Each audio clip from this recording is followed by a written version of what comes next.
pour aider cette chaîne, partagez, likez, commentez, et puis peut-être, aidez-nous sur Tipeee. Oui, bonjour mes chers abonnés. Eh bien, écoutez, aujourd'hui, les Russes avancent. Les Russes avancent encore. Ils sont bien sûr dans Chassovyar. Et si Chassovyar tombe, Pokrovsk risque de tomber. Voilà ce qu'il faut retenir aujourd'hui de l'info. Enfin, non, pas seulement, M. Netanyahou est aux Amériques. Nous allons voir ce qui va en tirer. Nous verrons bien. Ok, écoutez, bonne revue de presse. C'est la revue de presse numéro 432 du lundi 3 février 2025. Au revoir. Дивіться, я коли чую, і раніше чув, і сьогодні ми чуємо від Сполучених Штатів Америки, що Америка дала Україні сотні мільярдів, 177, якщо сказати більш точно. Така звучала точна цифра, яку підтримували або голосував Конгрес, тощо різні організації. Дивіться, я як президент воюючої країни вам говорю, ми отримали більше 75. Тобто 100 мільярдів з цих 177 або 200, говорять навіть деякі люди, ми ніколи не отримували. І це важливо. Бо ми говоримо про конкретні речі, бо ми отримали це не грошима, а зброєю. Ми зброєю отримали на 70 з чимось мільярдів.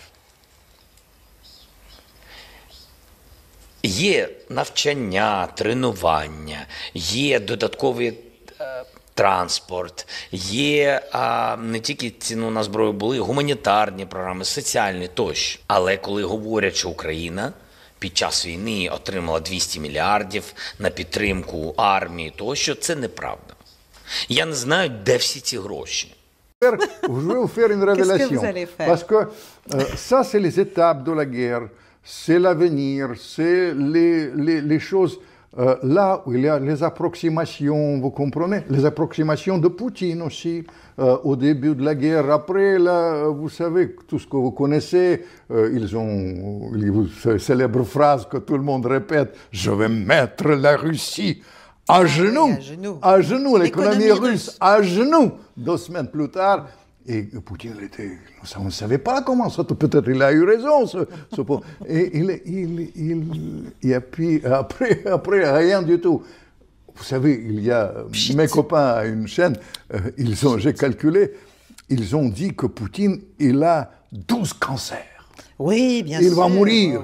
Que Poutine, que les Russes, ils vont se révolter, que les complexes, qu'ils sont nuls. Vous savez, leur dada était à l'époque, les Russes, quand ils mettent les chaussures les pieds dans les chaussures, ils font bander les pieds. Les pieds. C'est une tradition depuis Pierre le Grand, ils ne savent pas ça. Parfois, le bandage, d'ailleurs, peut être en soie, Et ils ont dit, mais les Russes, ils sont nuls, l'Ukraine, elle va gagner la guerre. Il va gagner la guerre, ce tournant. Chaque fois que je viens, ça me fait marrer. Oui, ils me disent, c'est le tournant. Vous venez, c'est le tournant. Calculez, encore une fois, je calcule, tout est sur l'Internet. Sur l'Internet, vous comprenez tout ça? Non, mais c'est pathétique. C'est les choses. C'est pathétique. Et c'est dangereux. Pathétique et c'est dangereux. En soi, c'est marrant. Alors, vous savez, c'est le cirque en soi. J'adore le cirque. Mais je tiens à vous dire, vous savez, s'il y avait ce qui est en jeu, c'est le destin du monde. Exactement. Ce qui est en jeu, on n'est jamais si près comme maintenant. J'ai eu un ami, on peut dire quelqu'un qui était peut-être le plus grand diplomate américain, qui était George Kennan. Vous vous souvenez? C'est inventeur de containment, un ambassadeur. Staline, d'ailleurs, l'a foutu dehors de suite. Un très grand monsieur. Et je l'ai eu plusieurs fois. Il est mort très long. Il a très bien vécu, plus de 100 ans. Et il a dit le fait qu'on n'a pas associé la Russie à l'époque post-communiste, C'est des erreurs vraiment fondamentales. C'est l'une des attaques les plus importantes depuis des semaines. Toute la journée de samedi, la Russie a lancé 40 missiles, 39 bombes guidées et 739 drones explosifs, visant plusieurs régions selon l'état-major ukrainien. Kiev donne un bilan d'au moins 15 morts. C'est à Poltava, dans le centre du pays, que les frappes ont été les plus meurtrières. Un immeuble a été détruit. Je dormais avec ma femme. La frappe a été soudaine. Tout s'est passé de façon très rapide. Nous avons eu peur. Nous avons pris les enfants et avons couru dans le couloir. Puis ma femme a regardé par la fenêtre et a dit « Il n'y a plus d'entrée ». Nous avons sauté, emmené les enfants chez ma sœur, puis nous avons regardé. Ma voiture était déjà brûlée. Dans plusieurs régions, les dégâts sont importants, comme ici à Odessa, où le célèbre hôtel Bristol est méconnaissable. Dans le centre historique de la ville, classé par l'UNESCO, une quinzaine de sites du patrimoine culturel a été endommagée. À Kharkiv, dans le nord-est, une personne a été tuée et 4 autres blessées dans une attaque de drone, a annoncé le maire de la ville. L'Ukraine accuse la Russie d'avoir également visé une école servant de refuge à des personnes âgées à Soudja, dans la région russe de Koursk. L'attaque a fait 4 morts. Moscou dément, affirmant que le tir de missile provenait de la ville de Soumy, dans le nord-est de l'Ukraine.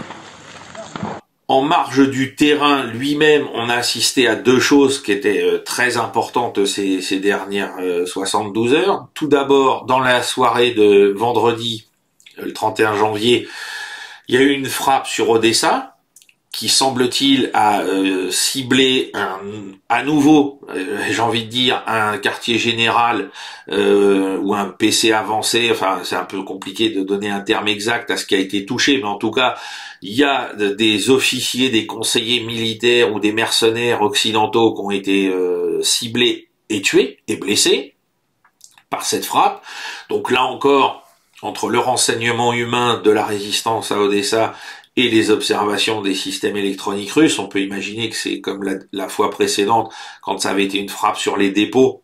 Là, c'est une frappe donc sur des moyens humains de haute valeur ajoutée, puisqu'on parle de conseillers militaires, on parle d'officiers de l'OTAN, etc. Alors après, tout ça, ce sont des déclarations du côté russe. On verra bien avec l'histoire si c'est bien, si c'est pas plutôt que des mercenaires ou si c'est bien des officiers d'état-major ou des conseillers militaires. Hein. C'est toujours très compliqué de pouvoir affirmer avec certitude que c'est telle ou telle chose. Faudra surveiller peut-être les nécrologies de certains officiers de l'OTAN dans les semaines qui viennent, parce qu'on va peut-être nous dire qu'il y en a qui ont fait encore des chutes au cours de randonnées alors qu'ils étaient en pleine forme il y a encore une semaine.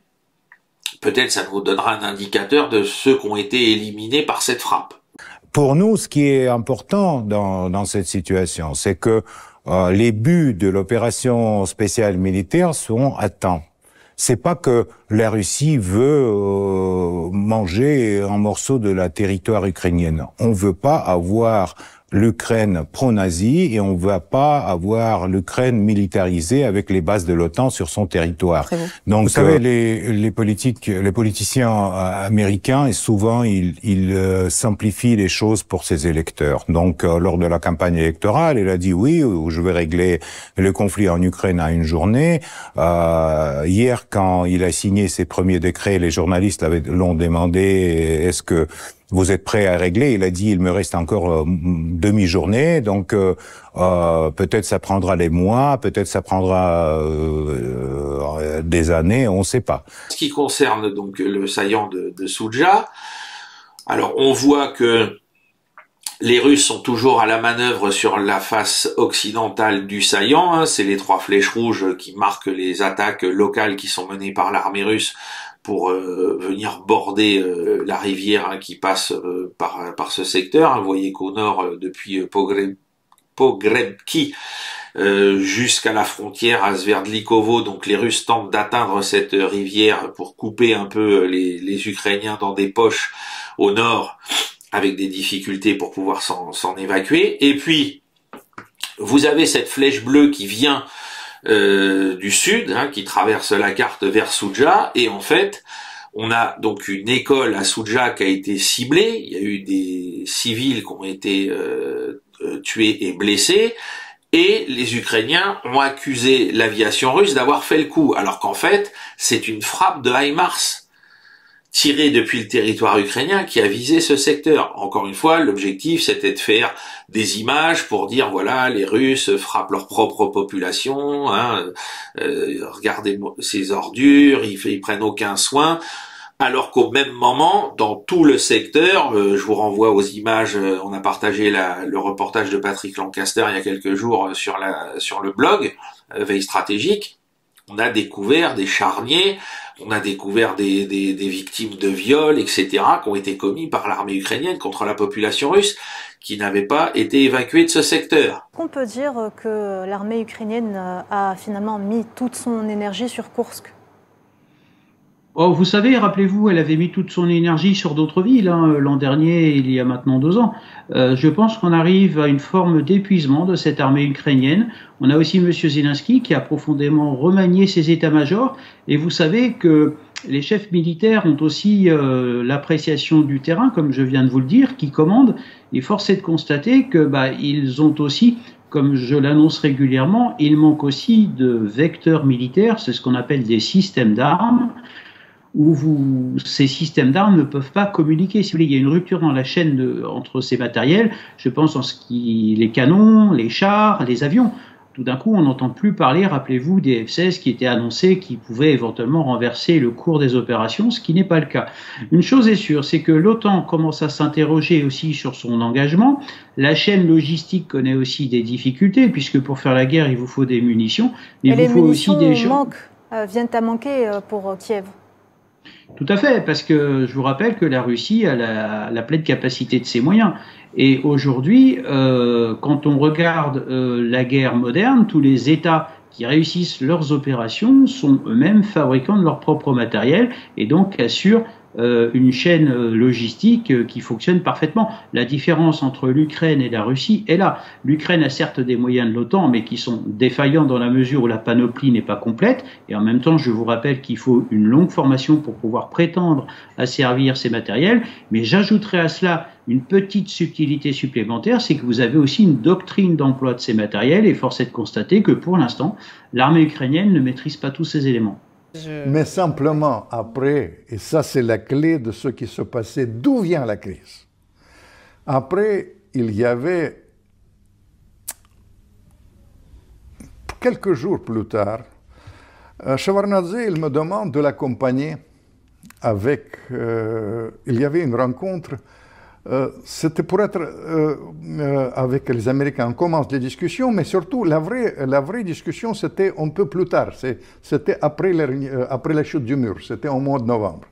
Et il me prend, j'étais présent. Il y avait un grand diplomate, un banquier à l'époque. Il s'appelait Baker, vous vous souvenez? James Baker. James Baker, James Baker, c'était secrétaire d'État aux Américains. Oui, not an inch. Voilà. Not an inch further. Voilà. Not an inch J'étais présent, ma chère. J'étais présent quand il a dit ça. Et après, il y avait une rencontre, parce qu'après, on a fondé un premier parti démocratique, parce que j'ai oublié de dire quand même, on a fondé, j'étais cofondateur de premier parti, porte-parole des antiputschistes, s'il vous plaît. Mais je vais vous dire, et on s'est rencontrés, il l'a confirmé plus tard, c'est-à-dire 2 fois, j'ai entendu dans la bouche qu'on ne va pas étendre l'OTAN. Pousser l'OTAN, c'est-à-dire il y avait les engagements. Et on me dit souvent, ah, mais il n'a pas signé le papier. D'ailleurs, je me souviens, j'ai fait un télégramme qu'il faut signer le papier. Mais je vais vous dire, les grands trucs du XXe siècle, les grands accords, moi j'ai participé avec Reagan, vous savez, et même pendant la Deuxième Guerre mondiale, les plus grands accords qui ont été la base après de la création de ce monde qu'on a connu, c'était les accords justement à l'entente orale, les ententes orales, rien d'autre. Notamment les déclarations de Rubio, le nouveau patron de la diplomatie américaine, qui est revenu sur le rôle des États-Unis dans un show télévisé. Vous avez peut-être vu passer les images sur les réseaux sociaux ces derniers jours. Et il y a une phrase qui a retenu notre attention, mais alors vraiment très particulièrement parce qu'elle note un basculement. On sort de la fin de l'histoire qui avait été annoncé dans les années 90 après la victoire des États-Unis dans la guerre froide, hein, où là on nous dit, voilà, Rubio déclare, il n'est pas normal que le monde ait simplement une puissance unipolaire, c'était une anomalie, un produit de la fin de la guerre froide, mais finalement vous allez revenir à un monde multipolaire. Nous le voyons maintenant avec la Chine et dans une certaine mesure la Russie. Et que bien évidemment, le plus tôt on en sort, le mieux c'est pour tout le monde, bien évidemment, à commencer par les intérêts des États-Unis d'Amérique eux-mêmes. C'est-à-dire que le coût de cette hyperpuissance, de cette unipolarité américaine a tellement pesé sur le poids, de tout son poids, pardon, sur le peuple américain, sur l'industrie américaine, etc., sur l'ensemble de ce que cette puissance représentait comme besoin, eh bien, il faut y mettre un terme, pardon, parce que ce n'est plus possible. Tout simplement, ce n'est plus possible. Et puis, dans cet entretien, Rubio reconnaît que, de toute façon, le but de la diplomatie américaine, c'est d'assurer la défense des intérêts des États-Unis, mais il reconnaît que le but de la diplomatie chinoise, c'est de défendre les intérêts chinois. Le but de la diplomatie russe, c'est de défendre les intérêts de la Russie. Et que l'objectif de tous les diplomates de ces différents courants, c'est de faire de telle sorte à ce qu'on évite les frictions quand ces diplomaties sont en désaccord sur tel ou tel point. Donc on voit qu'on est dans un changement de paradigme. Alors mardi dernier, le président russe Vladimir Poutine a été clair. Il annonce qu'il était prêt à négocier pour mettre fin au conflit, mais il rejette toute discussion directe avec Volodymyr Zelensky. Ce dernier serait illégitime selon Poutine. Qu'en pensez-vous, Manuel Pouchelet ? C'est le verbatim habituel de M. Poutine, des relations diplomatiques, parce que normalement, M. Zelensky n'est plus éligible. Je crois qu'il n'est même plus théoriquement en poste depuis mai l'année dernière. Donc c'est pour cela que M. Poutine confronte aussi M. Zelensky à ses propres contradictions et in extenso l'OTAN et même les Européens.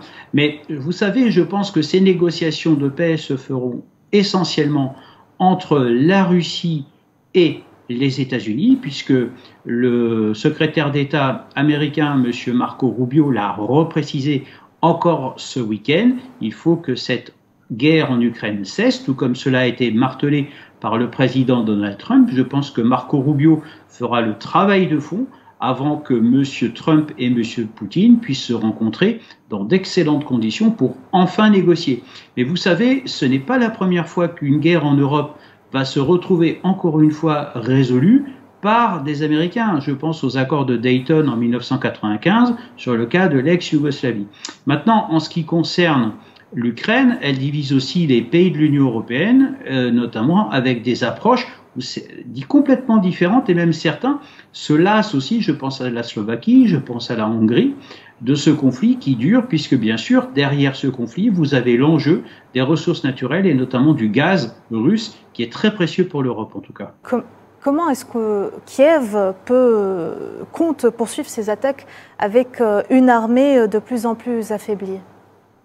Je pense qu'il est grand temps, comme l'a précisé Marco Rubio, le secrétaire d'État américain à l'international, donc l'équivalent d'un ministre des Affaires étrangères, il faut que cette guerre cesse. La population est, on va dire, excédée de ce conflit qui s'annonce dans la durée. Les régions qui ont été conquises, je le rappelle, sont essentiellement avec des minorités russophones, d'accord ? Et en même temps, on a aussi, pour former un soldat, cela nécessite de nombreuses années, et lever une armée est, on va dire, un acte de défense, puisque l'Ukraine défend son territoire aussi, délicat à mener. Maintenant, je pense que la population ukrainienne semble avoir aussi, de son côté, épuisé les décisions et surtout la manière dont le recrutement est fait, puisque c'est violent, hein, on voit souvent sur des réseaux sociaux ou même d'autres médias d'information des personnels de l'armée ukrainienne qui viennent en ville et qui enlèvent carrément des jeunes qui sont potentiellement éligibles, si vous voulez, à servir dans les forces armées ukrainiennes. Dans cette interview exclusive, nous plongeons au cœur des enjeux géopolitiques actuels avec M. Tolstoï, vice-président de la Douma russe. Il y aborde avec une franchise remarquable des sujets brûlants tels que la politique américaine sous Trump et Biden, la question des sanctions occidentales, l'autodétermination des peuples du Groenland à la Crimée, ainsi que le rôle crucial de la Russie dans un monde multipolaire en pleine mutation. Au programme, une analyse pointue sur la stratégie de la Russie face aux pressions de l'Occident, un éclairage sur les perspectives de décolonisation et un regard sans concession sur l'influence des élites internationales. Monsieur Tolstoï partage également sa vision sur la nécessité de renouveler le dialogue entre grandes puissances et sur la manière dont la Russie entend renforcer ses partenariats avec des pays émergents, notamment en Afrique et avec les BRICS. On va descendre donc dans le secteur de Chassovyar, parce que le secteur de Chassovyar, alors il y a, vous le voyez, deux cartes qui mettent en exergue un zoom sur la ville. Vous reconnaissez les parties dont on a discuté encore la semaine dernière, jeudi dernier. Vous vous rendez compte que la ville de Chassovyar est en train de tomber. C'est-à-dire que aussi bien donc la petite carte en haut à droite, les positions ukrainiennes se réduisent comme peau de chagrin. Et puis donc la petite carte qui est, la carte, le zoom qui est en dessous, où là c'est les alentours, on va dire, on est à peu près par rapport à la carte précédente, vous imaginez. Je vais mettre un agrandissement de mon côté aussi. On est légèrement au sud du quartier d'habitation qu'on voit sur la carte du haut, et on voit bien que là encore, les Russes progressent sur les axes principaux, et que la ville va se retrouver, encore une fois, coupée du monde. Et que la garnison qui s'y accroche va se retrouver, une fois encore, encerclée. Voilà, donc on sait ce qui s'est passé à Avdiivka, on sait ce qui vient de se passer à Novosilka, à Velika Novosilka. On sait, alors à Donetsk c'était différent parce que l'assaut s'était déroulé de manière plus frontale, mais une fois encore, la garnison ukrainienne s'accroche au terrain. Alors je sais pas si derrière le génie ukrainien est en train de construire des nouvelles fortifications. J'ai pas d'informations sur le sujet. Ce que je sais, c'est que comme vous le voyez sur la carte dézoomée, tous les petits traits en rouge rosé, ça représente les fortifications actuelles, et vous avez cette zone donc qui est en bleu avec des rayures bleues un peu plus foncées, où on nous dit que les Ukrainiens sont en train de mettre en œuvre de nouvelles fortifications. C'est écrit Fortification Construction. Avec quels moyens, de quelle nature? Ça, pour le moment, on n'a pas d'infos de photos satellites qui nous disent, voilà, ils ont construit des réseaux de tranchées supplémentaires, ils ont amené des bunkers en béton, ils ont creusé des fossés anti-chars, tout ça, on n'en a aucune idée pour le moment. On sait que, d'après ce que disent les Russes, les Ukrainiens savent faire, mais est-ce que ça sera suffisant? Surtout que, donc, comme vous le voyez, au sud, on a Toretsk, qui a donc été la ville conquise à la mi-janvier, toute sa périphérie administrative et industrielle la semaine dernière, et donc maintenant les Russes ont tout loisir de foncer vers Kostiantynivka, comme on l'évoquait jeudi dernier. Alors c'est pour ça que toute la zone qui se trouve sur leur chemin est en cours d'aménagement de défense, mais je pense que ça va pas suffire dans les délais qui sont impartis. Puis en plus là, la météo, c'est pas forcément le meilleur moment de l'année pour creuser la terre, aménager des positions, etc. En fonction soit de la neige qui fond, soit du sol qui est complètement gelé, etc. Bon, j'ai de gros doutes sur l'efficacité de ce qui va sortir de terre dans cette zone. Alors c'est dans un conflit qui bouclera bientôt sa 3e année. Ces derniers jours, l'armée russe a revendiqué la conquête de plusieurs localités, dont Pokrovsk, considérée comme une ville clé pour la logistique militaire ukrainienne dans l'est du pays, signe finalement que les Russes avancent intelligemment, n'est-ce pas, Manuel Pouchelet ? L'armée russe, de toute façon, se conforme au plan qu'elle avait arrêté, j'allais dire même dès le début de cette guerre, en fait. Et en attaquant, si vous voulez, un nœud logistique, elle sait pertinemment qu'elle va forcément handicaper les forces ukrainiennes, puisque le général Eisenhower, on s'entend, disait que sans les logisticiens, je ne peux rien faire. Et force est de constater que pour l'instant, la Russie attaque des places fortes ukrainiennes qui semblent aussi mal défendues, mais je vous ferai remarquer une chose, l'absence de défense efficace de l'armée ukrainienne s'explique par de nombreux manquements en termes d'armement et aussi de formation.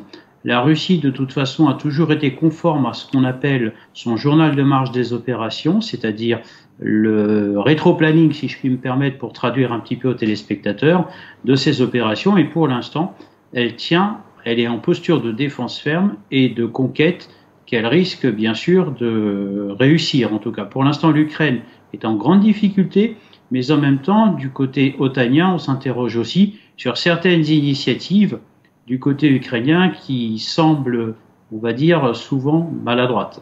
Donc Pokrovsk au milieu en rouge, à côté en orange Mirnograd. Les flèches rouges pleines, c'est les dernières attaques locales qui ont été couronnées de succès par les Russes.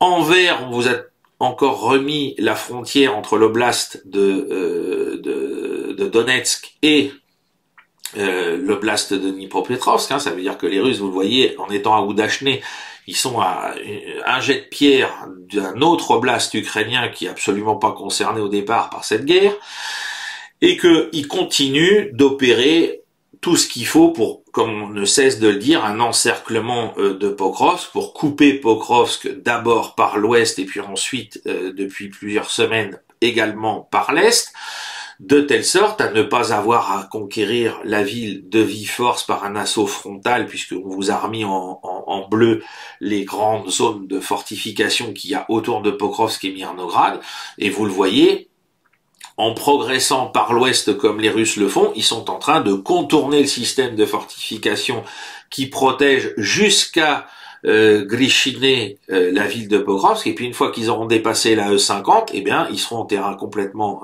ouvert, et ils pourront aborder le réseau de défense principal de Pokrovsk, mais surtout, ils pourront complètement couper la ville de l'extérieur. Donc, il n'y aura pas besoin de se préoccuper de donner l'assaut de vive force, je le suppose, même si les Ukrainiens, on a eu l'information par l'ami Erwan Castel hier, aurait mobilisé pour tout ce secteur, pas dans la ville de Pokrovsk et de Mirnograd uniquement, mais pour défendre tout ce secteur, il y aurait à peu près l'équivalent de 12 brigades ukrainiennes, soit environ 24 000 hommes, parce que les brigades ukrainiennes, elles ont plutôt tendance à être à 2 000 hommes qu'à 4 ou 5 000, comme peuvent l'être théoriquement les brigades de l'OTAN.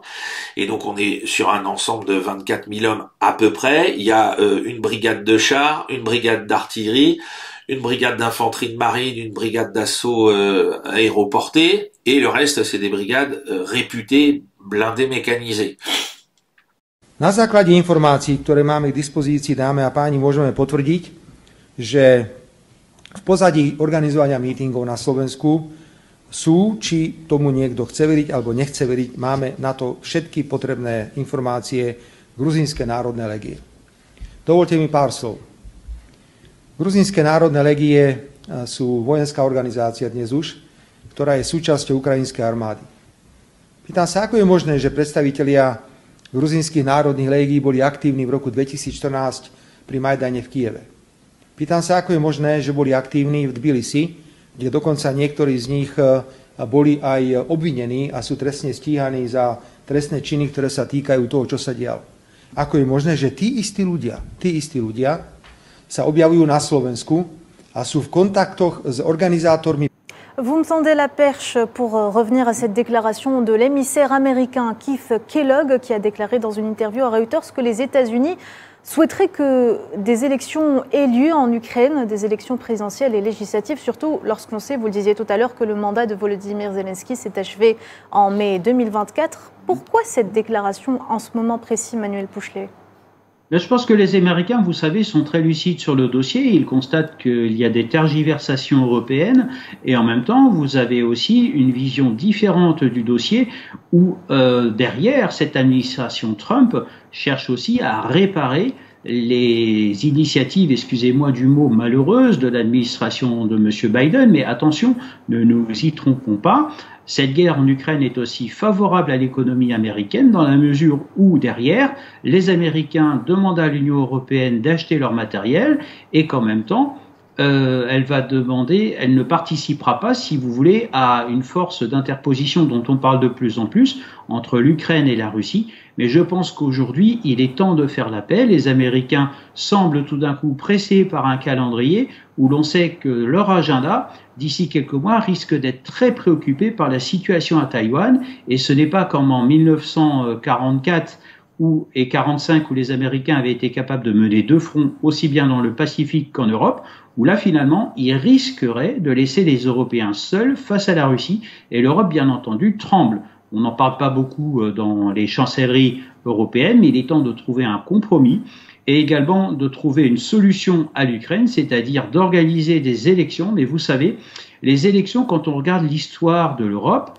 je pense notamment à celle de la France, où on avait le monsieur Clémenceau, qui en 1917 avait été très clair avec une forme d'anaphore. Politique étrangère, je fais la guerre. Politique économique, je fais la guerre. Politique intérieure, je fais la guerre. C'est exactement le cas de figure que vous avez actuellement en Ukraine. Donc on a vu, d'abord ils ont coupé la route, ensuite ils ont coupé la voie ferrée, ils continuent d'avancer toujours à leur rythme pour éviter des pertes inutiles. On verra s'il faut encore, je sais pas, une semaine, 15 jours pour couper la E50 ou moins, puisqu'ils mettent des attaques un petit peu partout depuis ce point-là, parce que je pense que l'objectif c'est d'élargir vers l'ouest cette mâchoire de telle sorte à la rendre hermétique aux attaques de flanc. Les États-Unis souhaitent que l'Ukraine organise des élections, potentiellement d'ici la fin de l'année, surtout si Kiev parvient à un accord de cessez-le-feu avec la Russie dans les mois à venir, a déclaré l'officiel américain Case Kellogg dans une interview accordée à l'agence de presse Reuters. Kellogg, l'envoyé américain en Ukraine et en Russie, a déclaré que les élections parlementaires et présidentielles en Ukraine, suspendues pendant la guerre, doivent avoir lieu. La plupart des pays démocratiques organisent des élections en temps de guerre. Je pense qu'il est important d'agir ainsi, a déclaré Kellogg. C'est bon pour la démocratie. C'est la force d'une démocratie solide quand vous avez plus d'une personne en lice. Trump et Kellogg ont déclaré qu'ils travaillent sur un plan pour négocier un accord dans les premiers mois de l'administration américaine afin de mettre fin à la guerre de la Russie en Ukraine qui a commencé en février 2022. Ils ont divulgué peu de détails sur leur stratégie pour mettre fin au conflit le plus meurtrier en Europe depuis la Seconde Guerre mondiale. Il est actuellement incertain comment la proposition de Trump sera accueillie à Kiev.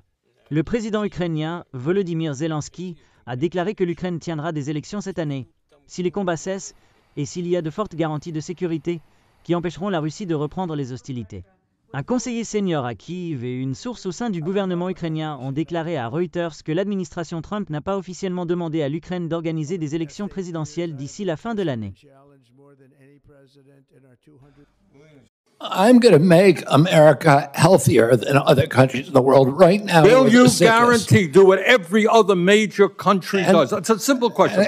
And by the way, Bernie, the problem of corruption is not just in the federal agencies, it's in Congress too. Almost all the members of this panel are accepting, including yourself, are accepting millions of dollars from the pharmaceutical industry. And protecting their interests. Oh, I thought that would come. No. I ran for president like you. I got millions and millions of contributions. They did not come from the executives, not one nickel of PAC money from the pharmaceutical industry. They came from workers. In 2020, you were the single largest because I had small contributions from workers all over this country. Workers, you were not a nickel from corporate PACs. You were the single largest acceptor of pharmaceutical dollars. No, from workers in the industry. 1.5 million. Yeah, out of 200 million. All right, but... Donald Trump a donc mis ses menaces sur les droits de douane à exécution. Oui. L'Europe n'est pas encore directement concernée, mais elle se tient prête à riposter avec fermeté. C'est ce qu'on dit du côté de Bruxelles. Sincèrement, François, est-ce que le président américain a vraiment de quoi s'inquiéter ? Alors c'est vrai que, vous l'avez dit, il y a quand même eu une rafale de taxes décochée par Trump ce week-end contre Canada et Mexique, 25%, et contre la Chine, 10%. Riposte du Canada et du Mexique ce week-end aussi. Taxe à 25% pour les flux inverses, c'est-à-dire les exportations américaines dans ces pays. L'Europe, ça sera dans un second train, on vient de l'entendre d'ailleurs dans le journal d'Isabelle. Mais pourquoi ? Qu'est-ce qu'il nous reproche exactement, Trump ? D'exporter chez lui plus que nous ne lui achetons. C'est du jeu. Et non, mais c'est vrai que quand on regarde le chiffre global des échanges entre États-Unis et Europe, il y avait en 2023, ce sont les derniers chiffres connus, un excédent européen de 150 milliards d'euros pour les biens. Alors, la situation des pays n'est pas la même. Avec la France, c'est un peu différent. Il y a un léger déficit de notre côté, 5 milliards en 2023. Bon, mais que peut faire exactement l'Europe pour riposter si elle était victime de droits de douane qui pénalisent nos exportations? Il y a un double enjeu. Et c'est pas simple. Il faut bien sûr trouver la bonne réponse, le bon niveau de rétorsion, mais aussi, et surtout, maintenir la cohésion des 27. Parce que cette cohésion est menacée, c'est ce que vous voulez dire? C'est possible, hein, la situation des pays européens n'est pas du tout la même. Et il va essayer d'en jouer, c'est-à-dire de peser sur les pays qui ont le plus à perdre d'une guerre commerciale, de façon à tenter d'infléchir la position de l'ensemble. C'est vrai que Trump n'aime pas l'Europe. Pour lui, c'est un machin qui n'a pas de réalité. Il a refusé de voir Ursula von der Leyen malgré ses demandes répétées. Bon, mais quels sont ces pays, François? L'Allemagne, l'Italie, qui elles sont largement excédentaires avec les États-Unis. Souvenez-vous, c'était d'ailleurs les voitures allemandes que Trump avait dans son viseur depuis des années. Mais si on se projette, quelle peut être l'issue de cette confrontation? On va perdre forcément ou c'est pas sûr? Écoutez, il faut d'abord comprendre ce que veut Trump exactement.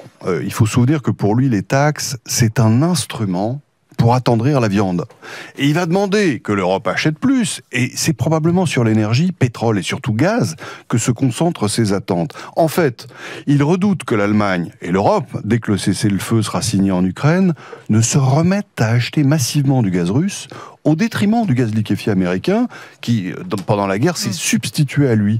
Il y aura d'ailleurs certainement un volet énergétique dans l'accord hypothétique aujourd'hui, signé avec Poutine sur l'Ukraine. Bon, mais dites-moi François, il n'y a pas des institutions internationales auprès desquelles on pourrait attaquer les États-Unis pour ces taxes abusives? Non. Il y a l'Organisation mondiale du l'OMC. commerce, l'OMC, oui, auprès de qui on aurait pu le faire, mais elle est moribonde. Et inutile de dire que l'Amérique se contrefiche de ses décisions. Nous sommes désormais seuls dans un monde où il faut être craint pour se faire respecter. Néanmoins, ce qui est là aussi très intéressant dans le discours de Donald Trump, c'est qu'il explique que cette politique-là, il reconnaît cette histoire de tarifs douaniers, il reconnaît que ça risque de faire souffrir le peuple américain. C'est ça aussi qui est très intéressant, c'est qu'il ne leur raconte pas un conte de fées idyllique dans lequel tout irait bien. Il leur dit quand même, bon bah voilà, par rapport à tel ou tel produit, par rapport à tel ou tel produit fini qui est importé par les États-Unis, eh bien ça peut provoquer des hausses de prix en magasin qui vont impacter le peuple américain, et puis toute cette volonté de s'affronter au monde via l'économie va quand même bousculer la société américaine. Donc on est dans un langage à la fois brutal, puisqu'on dit aux autres, bon maintenant vous voulez pas qu'on s'entende, puisque Donald Trump, son objectif c'est de dire, bon le Canada faut que ça devienne un État américain, vous voulez pas, hop on augmente les tarifs douaniers, les droits de douane, et de l'autre côté, il dit au peuple américain, bon bah voilà, on va rentrer dans des zones de turbulence sur tel ou tel secteur parce que cette politique a un coût. Et nous débutons avec le président américain Donald Trump qui a annoncé des droits de douane radicaux sur le Canada, le Mexique et la Chine. Cette politique s'appliquera à tous les biens importés des 3 principaux partenaires commerciaux des États-Unis. Donald Trump a décidé d'imposer des droits de douane de 25% sur le Canada et le Mexique et de 10% supplémentaires sur les produits chinois. Le Canada et le Mexique ont déclaré qu'ils préparaient des tarifs de rétorsion. La Chine a annoncé qu'elle déposerait plainte auprès de l'Organisation mondiale du commerce. Le ministère chinois du commerce a déclaré que le pays s'opposait fermement à la décision des États-Unis et qu'il prendrait les contre-mesures nécessaires pour sauvegarder ses droits et ses intérêts. Le ministère chinois des Affaires étrangères a également souligné qu'il n'y avait pas de gagnant dans les guerres commerciales et tarifaires. Il estime que cette décision ne résoudra aucun problème aux États-Unis et qu'elle ne profitera ni à l'un, ni à l'autre, ni au monde. Le chef de la minorité du Sénat américain, Chuck Schumer, a prévenu que les droits de douane augmenteraient encore les coûts pour les consommateurs américains. Une première visite à l'étranger pour Marco Rubio, choisi très précisément. Le tout nouveau secrétaire d'État américain arrive ici au palais présidentiel du Panama pour rencontrer le chef de l'État panaméen, José Raúl Mulino. Une rencontre qui n'a rien d'un hasard, avec des discussions centrées sur le canal de Panama, dont Donald Trump aimerait reprendre le contrôle. It is Tout ce qui se passe est contraire à nos intérêts nationaux. Ce n'est pas dans l'intérêt des États-Unis d'avoir un canal que nous payons, que nous avons construit, qui est utilisé contre nous. Le président américain a annoncé depuis plusieurs semaines, et notamment lors de son discours d'investiture, sa volonté de reprendre le contrôle de l'un des plus grands carrefours maritimes au monde. Le canal de Panama, construit par les États-Unis en 1914, a été rétrocédé au Panama il y a 26 ans. Mais Donald Trump dénonce une concurrence déloyale sur le transit des navires américains et des faveurs accordées à la Chine. Une volonté de reprise en main largement dénoncée au Panama, où des centaines de manifestants se sont réunis à l'extérieur du palais présidentiel. Le président panaméen, lui, veut se montrer rassurant et affiche sa fermeté. Il n'y a aucun doute sur le fait que le canal soit géré par notre pays, que cela continuera de la même manière. Je ne pense pas qu'il y ait des divergences sur ce sujet. Le président Trump a ses opinions sur la présence chinoise et cela sera clarifié au moment opportun avec des discussions techniques. Les deux hommes ont aussi évoqué la lutte contre l'immigration clandestine, l'une des grandes priorités de Donald Trump. Un sujet que Marco Rubio continuera de mettre sur la table durant sa tournée en Amérique latine, qui l'emmènera notamment au Costa Rica et au Guatemala. Le Premier ministre israélien Benjamin Netanyahou en route pour Washington. Il doit se rendre ce mardi à la Maison-Blanche et deviendra ainsi le premier dirigeant étranger à le faire depuis l'entrée en fonction du président Donald Trump. Benjamin Netanyahou a déclaré que les deux hommes discuteraient de la victoire sur le Hamas, de la lutte contre l'Iran et de l'élargissement des relations diplomatiques avec les pays arabes. I think it's a testimony to the strength of the Israeli-American alliance. It's also a testimony to the strength of our personal friendship. L'arrivée de Benjamin Netanyahou aux États-Unis intervient alors que ce dernier fait l'objet d'un mandat d'arrêt émis par la Cour pénale internationale en novembre dernier pour des crimes de guerre présumés. Les États membres de la Cour sont tenus de détenir les suspects faisant l'objet d'un mandat d'arrêt s'ils posent le pied sur leur territoire, mais les États-Unis et Israël n'en font pas partie. Aujourd'hui, on a évoqué l'idée que Marwan Barghouti pourrait être libéré, ainsi que Ahmed Saadat, qui est un des leaders du FPLP. Pour le moment, on n'a pas d'informations complémentaires. Je rappelle que Marwan Barghouti, c'est, à mes yeux, la solution pour que les Palestiniens puissent récupérer leur souveraineté enfin sur les territoires tels qu'ils sont prévus dans les accords d'Oslo. Marwan Barghouti a toujours été un grand défenseur des accords d'Oslo. Et puis pour ceux qui ont toujours le crâne un peu dur pour comprendre ma position à l'égard du Hamas et à l'égard de la façon dont le Hamas a pu mener telle ou telle de ses opérations, je les invite. La vidéo a ressurgi un peu sur les réseaux. Marwan Barghouti qui explique comment, selon lui, il est hors de question de s'attaquer à des femmes et des enfants de part et d'autre. Donc ça veut dire que les combattants palestiniens ne peuvent pas prendre à partie les femmes et les enfants israéliens, et que bien évidemment les Israéliens ne peuvent pas prendre à partie les femmes et les enfants palestiniens. Et leur gouvernement. Les médias mensonges sont 1. Cacher le fait que c'est une opération militaire. On nous a dit c'est pour massacrer un max de gens. Non. C'est une opération contre les bases qui encerclaient Gaza, à partir desquelles des snipers tiraient dans la tête des enfants, dans les genoux des gens, à partir desquels on lançait des bombes au phosphore, à partir desquels on menait depuis des années des agressions épouvantables contre Gaza. Donc vous dites c'est le Hamas qui a mené une opération militaire? Pas que le Hamas. Hamas a l'initiative, mais je souligne, et les médias ne le disent jamais, que toutes les milices de résistants palestiniens ont participé. Il y en a 5, je pense, y compris les marxistes laïcs du FPLP et du FTPLP. Ils ont participé à l'initiative du Hamas, mais ensemble, et ils continuent à défendre l'action et à résister ensemble. Ce point-là est très très important. C'est pas une affaire religieuse, c'est vraiment une affaire d'occupation coloniale. Et donc, ça, c'est la première chose qu'on nous cache. C'est une opération légitime que les stratèges israéliens disent elle est brillante, elle a été préparée depuis longtemps, ils les ont pris par surprise, et elle a été menée de façon très efficace. Chacun savait où il allait, ce qu'il devait faire, il avait un plan, etc. Et elle a bien réussi. Ils ont paralysé les communications, y compris de l'armée, qui était vraiment prise au dépourvu et qui a réagi n'importe comment pendant un bon moment. Ça, c'est le premier média mensonge, par occultation.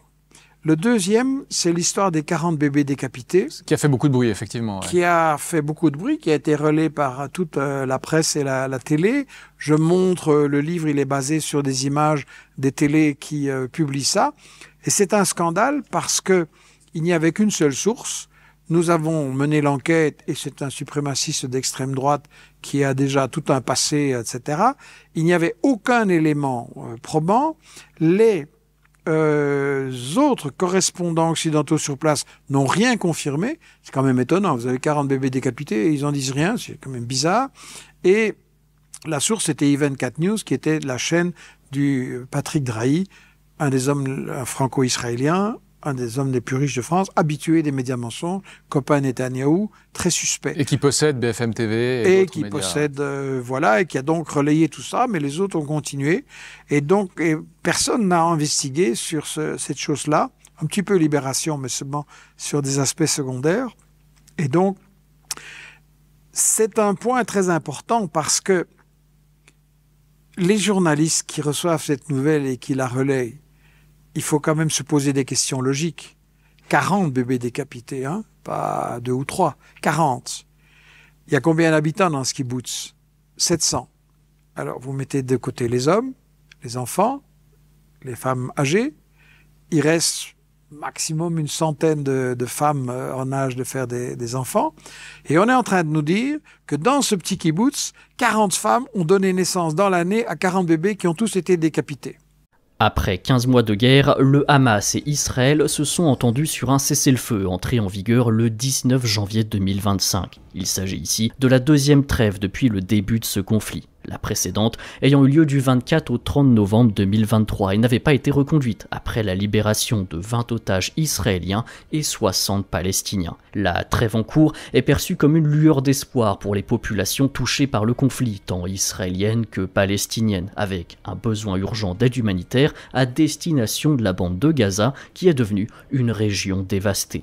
Cependant, les défis liés à la reconstruction et à l'acheminement de l'aide humanitaire demeurent complexes. Sur le terrain, le Hamas est toujours implanté dans la bande de Gaza, tandis que l'armée israélienne porte maintenant son attention sur la Cisjordanie avec l'opération Mur de Fer. Au Liban, la trêve signée le 27 novembre 2024 entre le Hezbollah et Israël est bancale, après qu'Israël a déclaré étendre la durée de sa présence. Pour le moment, rien ne semble indiquer que cette trêve à Gaza sera définitive. Pour le dire simplement, nous avons là les clés d'une résolution militaire et humanitaire de la situation à Gaza à court terme, mais en aucun cas une garantie qu'elle se poursuivra à moyen terme, et encore moins une résolution politique et définitive du conflit israélo-palestinien en cours depuis 1948.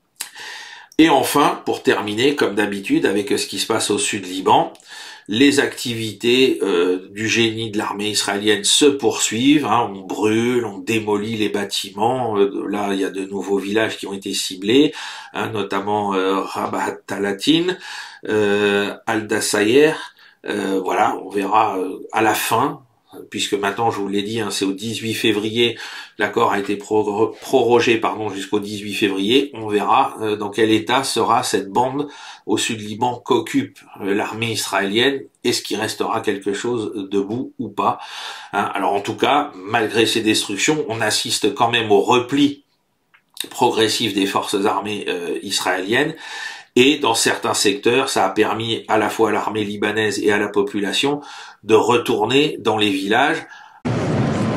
C'est un sommet extraordinaire pour des temps d'une extrême gravité.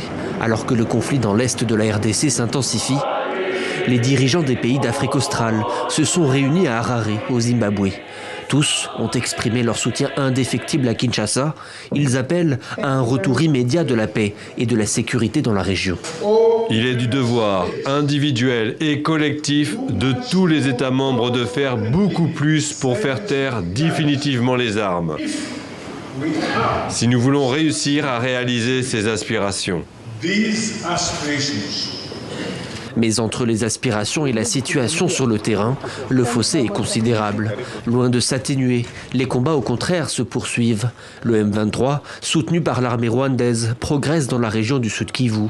Le groupe armé ne serait plus qu'à environ 60 km de la grande ville de Bukavu et de l'aéroport stratégique de Kavumu. Une attaque sur cette capitale de province menacerait encore un peu plus la stabilité de la région. Le président du Burundi, pays frontalier du Rwanda et de la RDC, alerte contre une expansion du conflit dont les conséquences pourraient être désastreuses. Est-ce que la communauté internationale ne voit pas les conséquences? Je vous dis que si ça continue comme ça, la guerre risque d'être généralisée dans la région.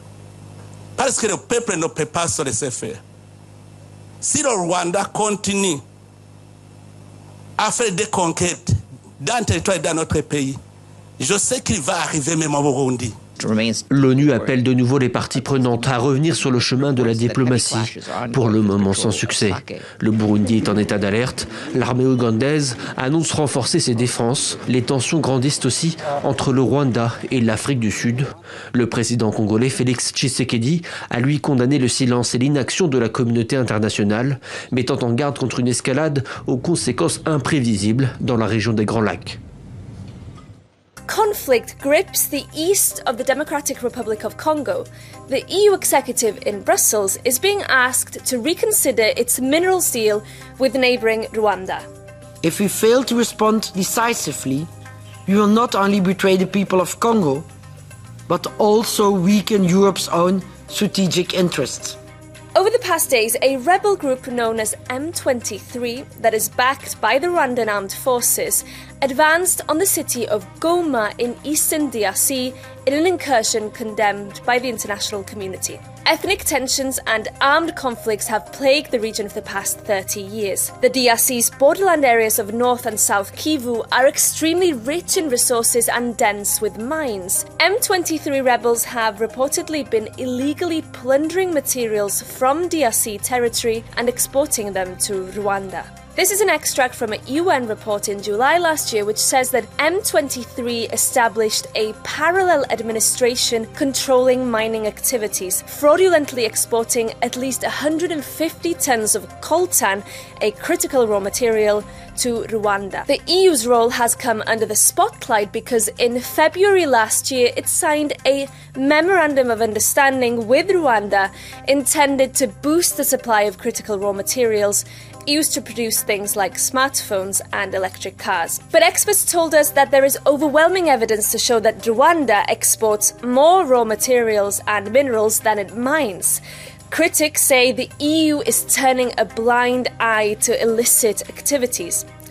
Belgium is leading calls for the deal to be suspended until Rwanda ceases its support to the rebels.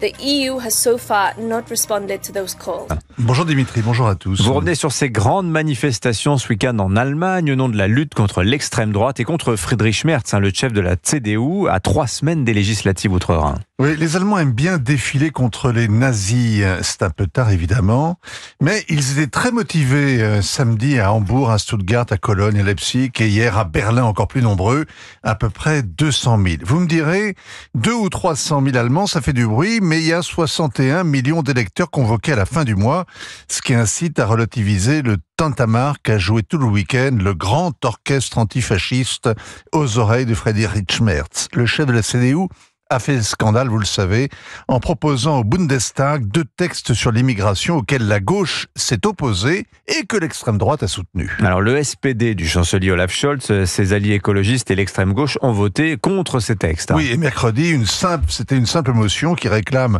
davantage de contrôle aux frontières et puis le refoulement systématique des étrangers sans papier. Et vendredi, Perseverare Diabolicum Est, c'est un projet de loi pour limiter le regroupement familial et placer les clandestins en rétention. Le premier texte adopté ric-rac restera lettre morte et le second vote encore plus vain puisque le Bundesrat, la chambre haute, était contre et qui n'a pas obtenu la majorité, une dizaine d'élus de la CSU-CDU sur 200 ayant fait défection. Il n'empêche, un Rubicon a été franchi. Pour la première fois, le centre droit a mêlé ses voix pas à celle de l'extrême droite. Alors pour dramatiser, la gauche dit que c'est la première fois depuis la fondation de la République fédérale. Autrement dit, la première fois depuis Hitler. On en revient toujours à Hitler. Factuellement, c'est surtout la première fois depuis que l'Alternative pour l'Allemagne a fait élire 93 députés au Bundestag. C'était en 2017, après l'afflux d'1,5 million de Syriens et d'Afghans au lendemain des viols de Cologne et avant les attentats en cascade. Ah oui, on se souvient à cette époque des bras ouverts d'Angela Merkel. Elle en est fière et elle est sévère aujourd'hui envers Friedrich Merz. Elle le déteste, c'est réciproque, ça dure depuis longtemps. Angela Merkel a publié ses mémoires l'an dernier, 415 pages sans confesser d'erreur, mais elle juge que son successeur, lui, vient d'en faire une. La fille du pasteur est d'ailleurs à l'unisson des églises protestantes et catholiques qui ont protesté publiquement, et c'est davantage qu'une tempête dans un peu de vin de messe parce que la CDU est née dans les sacristies. Cette condamnation morale légitime la mobilisation antifasciste, la sainte colère de la Scholz qui prétend que Merz a trahi et qu'il ment quand il promet de ne jamais faire alliance avec l'AfD. L'autre a beau expliquer qu'il ne fera jamais d'alliance de gouvernement, le chancelier sortant tient enfin un os à ronger, un espoir de barrer la route au retour de la droite que les sondages annoncent. Au lendemain de cette semaine d'émotion, la CDU se tasse à 30%, l'AfD est à 21%, le SPD reprend des couleurs à 17% et les Verts à 14%. Mais le chiffre important, c'est que les 2/3 des Allemands, droite et gauche confondues, sont pour la restauration des frontières, limiter le regroupement familial, renforcer les pouvoirs de police. La colossale finesse de Friedrich Merz, c'est de miser sur les électeurs plutôt que sur les élus. Son ambiguïté, de faire du Trump en voulant rester très convenable. Il aura du mal à trouver des alliés pour forger une coalition et surtout à traiter les problèmes liés à l'immigration sans se contenter de faire semblant. Ainsi va le monde. Signature Europe 1, Vincent Hervouette. Merci beaucoup Vincent. Après avoir pris des mesures économiques contre le Canada, le Mexique et la Chine, le président américain a dans son viseur l'Union européenne avec laquelle il se montre de plus en plus menaçant. Le Royaume-Uni est également ciblé.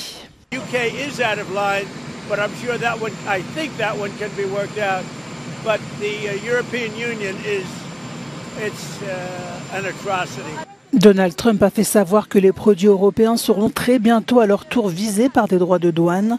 Toutefois, il s'est montré plus conciliant à l'égard du Royaume-Uni et de son Premier ministre Keir Starmer. Well, Prime Minister Starmer's been very nice. We've had a couple of meetings. We've had numerous phone calls. We're getting along very well. And we'll see whether or not we can balance out our budget. With the European Union, it's $350 billion deficit. So obviously something's going to take place there. Les relations entre l'Union européenne et le Royaume-Uni pourraient pâtir des nouvelles velléités du président américain. Réunis en sommet extraordinaire autour de la défense européenne, les 27 reçoivent lundi Keir Starmer. Londres veut réinitialiser sa relation avec les membres de l'UE. Dire voilà, aujourd'hui, on a un problème entre les États-Unis et l'Union européenne. Quels sont les piliers de l'Union européenne, la France et l'Allemagne? Que se passe-t-il de la part des États-Unis et de leurs agents d'influence les plus puissants à l'égard de ces deux pays? D'un côté, Elon Musk soutient l'AfD en Allemagne avec sa plateforme, etc., pour leur rendre une certaine liberté de parole, parce que on l'a vu, il y a une censure déguisée qui s'est installée, ou une censure tout court, qui s'est installée notamment sur les chaînes de télé publiques en Allemagne contre l'AfD. Et de l'autre côté, contre la France, on sort enfin, au niveau de la temporalité, le dossier Brigitte Macron. Et donc, pour moi, je reprends encore une fois, je le répète, parce que je sais qu'il va y avoir des gens pas très intelligents qui vont essayer de me prendre pour un idiot.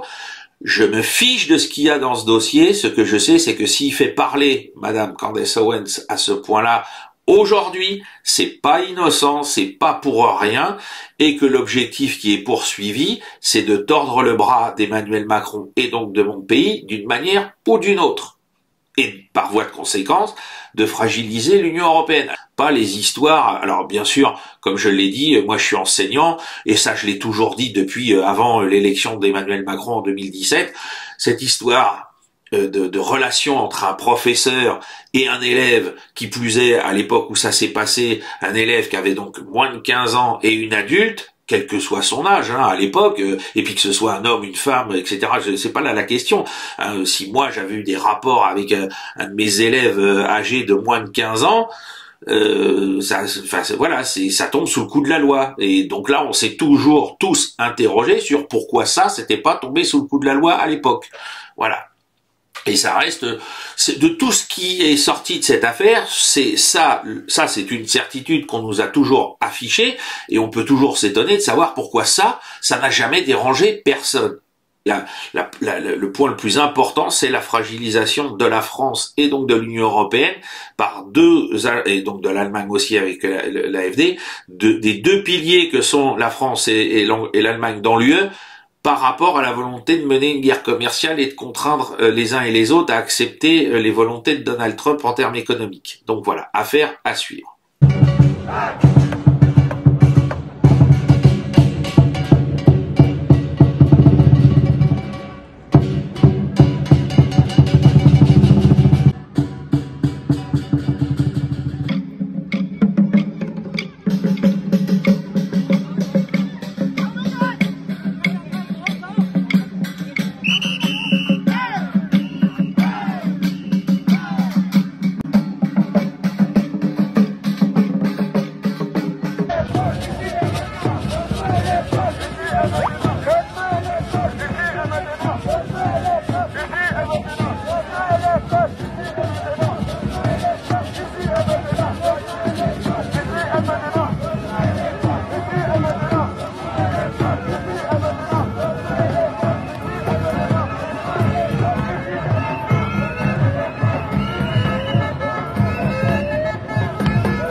Vous ne pouvez pas vous en sortir sous la présidence de M. Macron, c'est juste pas possible. Ce sont des idéologues, ce sont des gauchistes caviar, ce sont des gens qui sont hors sol, qui n'ont pratiquement jamais travaillé de leur vie pour l'immense majorité d'entre eux, qui ne savent pas ce qu'il en est des réalités. Ces gens-là ne peuvent pas répondre à nos attentes, c'est juste pas possible. Quand vous prenez le gouvernement de Mme Borne ou ceux qui ont suivi, mais de quoi parle-t-on? Qu'est-ce qu'ils connaissent des réalités? De quelle manière y ont-ils été confrontés? Ces donneurs de leçons de morale, ces angélistes, ces personnes qui voudraient nous instruire sur ce qu'il faut faire, mais ils connaissent le résultat en termes de violence, en termes de pauvreté, en termes d'empêchement administratif de tout niveau, ceux qui ont à subir, ceux qui font la France, ceux qui créent la richesse, ceux qui emploient. Qu'en pensent-ils? Moi, je les rencontre tous les jours dans le cadre de mes fonctions professionnelles. Ils en sont catastrophés, ils en sont sidérés, et rien ne change. C'est ce qu'il y a de plus désespérant.